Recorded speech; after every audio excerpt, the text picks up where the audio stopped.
because we man can be there and my cat was a week mono agro Sam George eden ho eba opese or no akasa e booking for this week every say Sam no get say Bonohene abe clash with Sam George concerning ensembia Sam George ekeka proud to Abu Trica arrest no as Sam George kasa bebre Sam George is talking too much or kasa bebre et Bonohene abe put no to order memo ntiri mu no akire wadwen amame ewo comment section how you Penyah Brock Media mess was say need mo over like a video no other my boss subscribe button snap back like a verification code of latest updates na ba kire wadwen amame ewo comment section so baso not for so eja bia hwe. You know, when it comes to the issue of Abu Trica, me, I don't support corruption.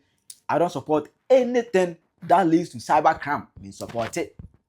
Because kwasi ebu de ya pa. Kwasi ebu ya. But when you look at Sam George, after say about say Abu Trica no, Sam George have been talking on many occasions. You know, I say more or less, oyaji edwuma yam fan small no Sam George yaji aye. Meaning so the position there. When it comes to issue of cybercrime, that you were cyber security authority, Ghana Hanamo. You were Yoku, Ghana Hanamo.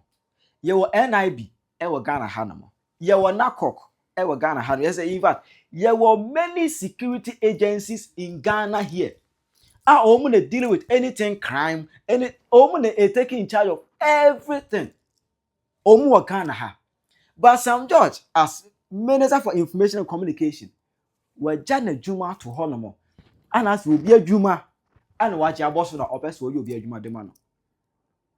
Ye cheer Butricano, and some way, Anna Sam George Ebekai.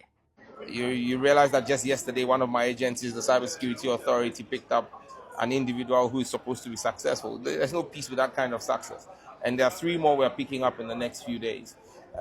Because we're cracking down on cybercrime. And so cybercrime does not pay. But education is the only thing nobody can take away from you. They can take all you have. They can take your cars, your houses away from you. But what you know and what you've learned cannot be taken away from you. And so education is the priceless gift that a child can get from their parents. And so I urge all the young kids to take their education serious. I am living proof that education pays.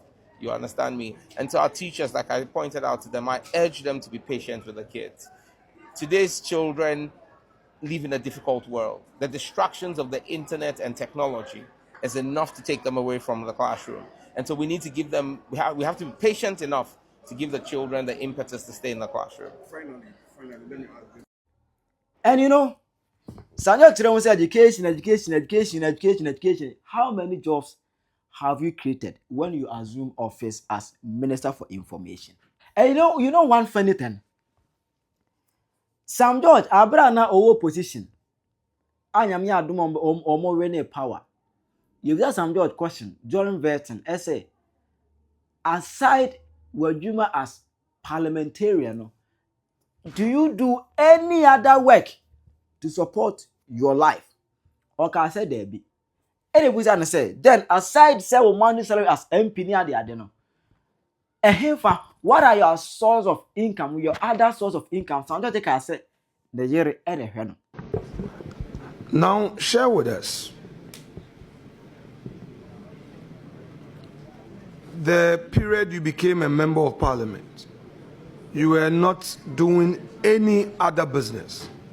You were solely dependent on your salary, correct? Yes, Mr. Chairman, as my primary source of income. Did you have the benefit of any secondary source of income? Mr. Chairman, I'm married to a very industrious woman. No, I don't get it. Please explain. I'm married to an industrious woman. Okay, so please explain to her. If you say you are married to an industrious woman and that is the source of your secondary income, what exactly do you mean? I mean, my wife takes care of me. Very well. He's married to industrious woman. Neyere enesheno. Must be the media so. Sam George betina kunyaso as Minister for Information. Less than 5 months. Now Sam George out of car.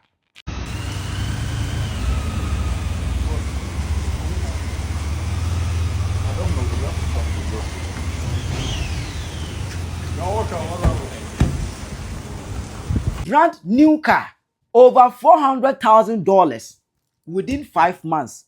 Now, MP, Minister, how much is your salary a month? You tell me, eti Ghana Hana no. Politician be say mo kire say. Ye enti say ye kama katua mo ye hwe mo japade a mo ye. Na say ye kama katua bom mo fenche mo a. Eti can you prove to us? Ese makatua ene mo japade a make ne ene ne ko. Can you prove that? Mo betima prove a kire Ghana for. Ese ye hwe makatua mo je e wo Ghana Hana mo. Ye de mamo according to meramu. Sika ye de mamo. Na je hwe japade a mo make ya. Ye de compare enti ene nefa me dey say bo me ntiase dey say bo no me ntiase ene nefa sa career Sam George to yi opa won serve our Ghana hanum as MP for 10 years ontimi na katua nso da ka no na katua nuru hu ba bia na katua nuru opa won serve Ghana hanum as MP for 10 years.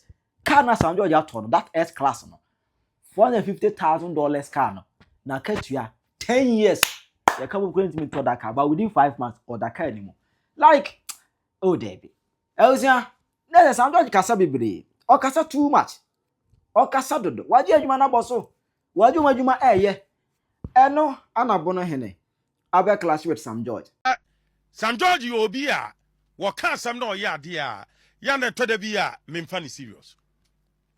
Because obi a wano a se ne yire na ehwe ne de ebia na bra no sabe na ontimi mu obi enti ebia se NDC ama power nka still ne yire na ehwe no and mema dodo no omo yire hwe omo no omo ni na control omo dwene no enka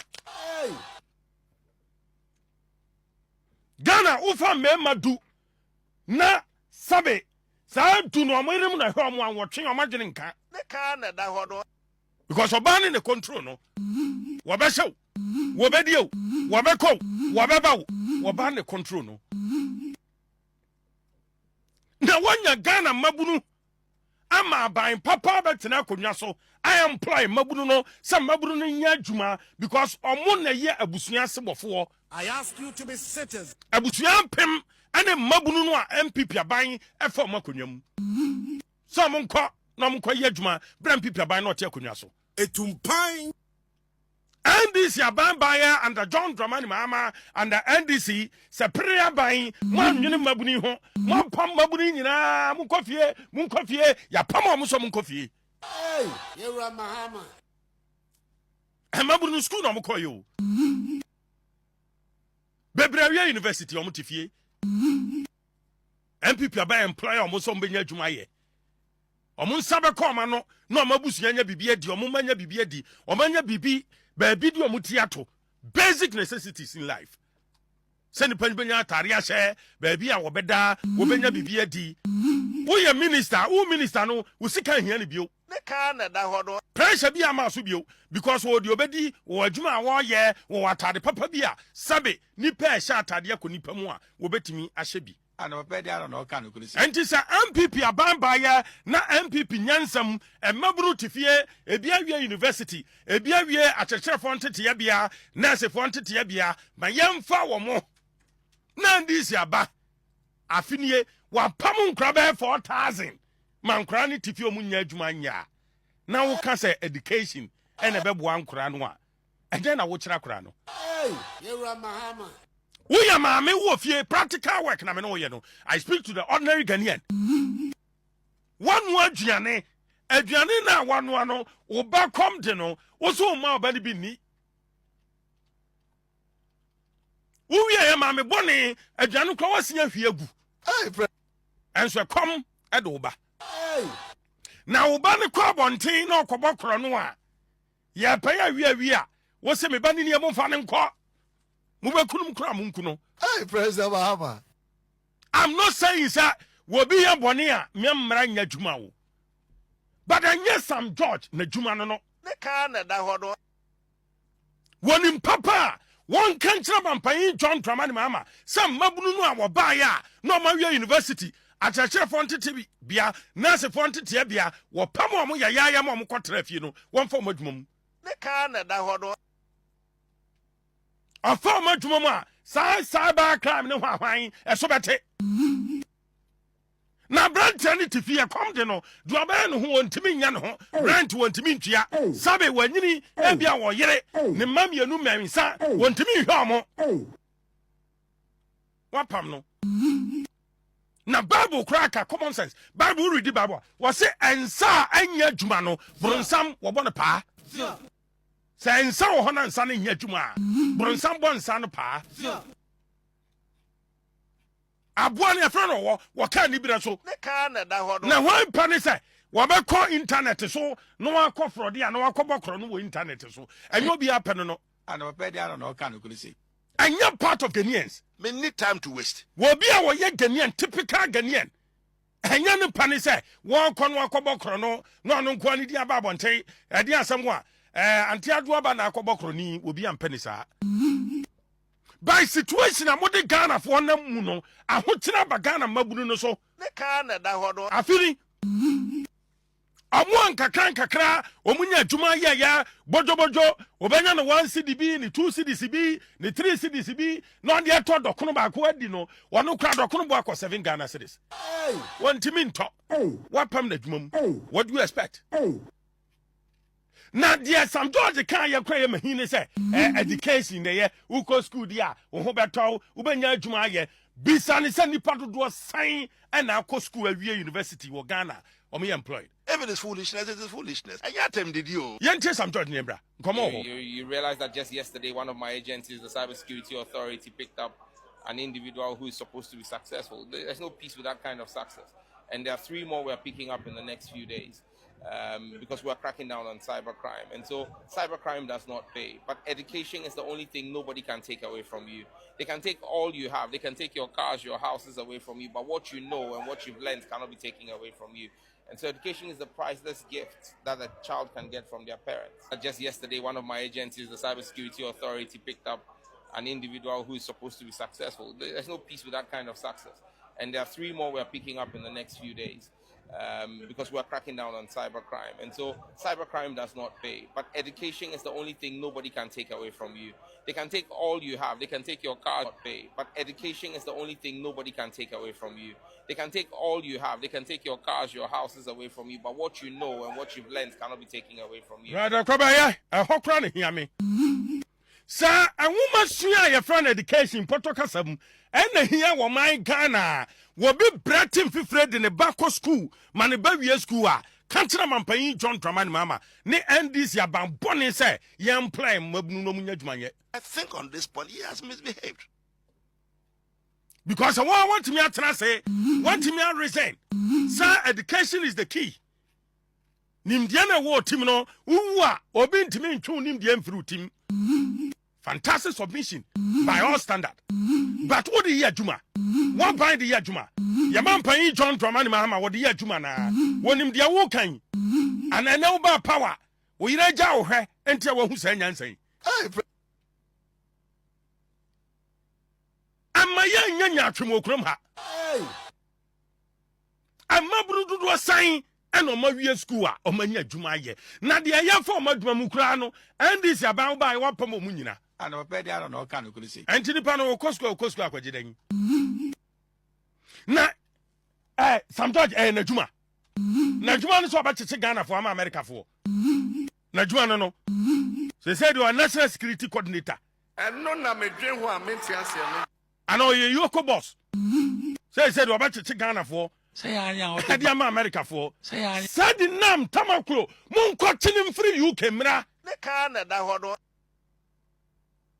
Say you as a phone to media lupre fra be Ghana. Sankrofobia di bone ye be chi o mako abro mo ye Ghana this year. Said the nam tamakro mun ko tinim mra. ne ka na da ho no. Wa wi Ghana sika. Wa bo Ghana krono. Oh, the whole bad the whole brutal. And Sam George won call you car by Hosania America buying friend no. Said you do ye di o mo na friend no. Ano mo de lupre ba kosi tamalo se he. No mo de cheche amamfo Ghana mebo a. O ma bon na ye kasa o mo nte no. Enti masra ndi die kwan so.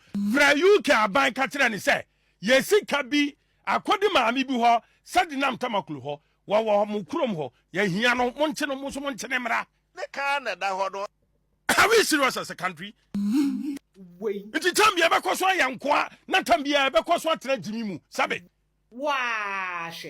kanti te adwene no a na ye de ya adwuma kanti te bajimi bra ye de ya adwuma anopa awia anumra se ye de ya adwuma even is foolishness, it is foolishness. Yes, I it's tell a you, thing. But to me, for one and a pub, what here? Once is an auntie. But when it's a woman until I come, we at ya, grow. I tell you, as when it down. Mamma Bruna Jumanga, and I'm I don't know, can you say?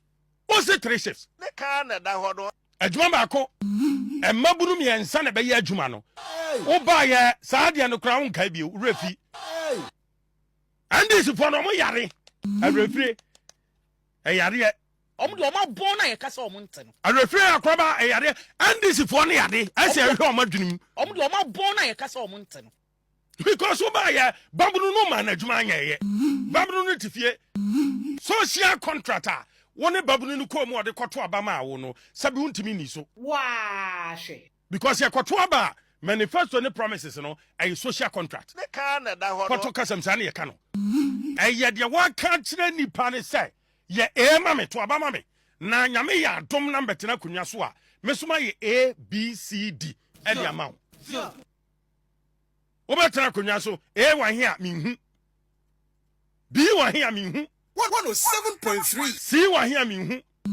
Kwa di ma ya so di no a wunya ya no wase ato atwene wabodam. Ye kan we aso be reset oman. Ye kan we aso be reset oman. Bai fom fancha me. Bibi nkoye wan disi fo adwunum. Ye kan we Wo bi anka sabone yo. So bi ntina Ghana na on fa ne phone no wi abroni sika wo wi obi sika ana mememfo aso. But alternative no wo he. Alternative no e wo he. Ye kan no akaso ke se sei na mabunu du am ho akosem e mabunu mi ensa aka ye hwehwe mo e de am America fo am de am akọ na de am bekọ am akọ ye omo a aban ni se sei de wo de ABC din sihye ye aba enti mabunu benya adwuma ye se na be mabunu no sa mobile phone no am de bokoro no wo mbetimi ye gya ye a fantastic by all standard ne ka na da ho no fantastic by all standard ne ka na da ho no but the map on team country say I can't three ye de mo ko school ne hia uko school a wadwene de ye ntimi new fruit why I class 1 say anya hote ban e bi ni mpansa P1 for a lion has a tail now okay can say anya hote ban e bi ni it has a big head and a small why Wait, boy. Wait. yemfa we mu man and safa hodie no a ye je free kwase buroni nsam no sa no ye nya safa hodie no 1957 no ye nim ye bomu a no kre ne dikan ye bomu a no kre ne dikan because MPP aban betena konwa so hye no ama no a na aban bone ndisi aban waba one day no adwiri ni nyina hye no agu no and jadani agwefo asa akwaba me abusafo bi ye amnafo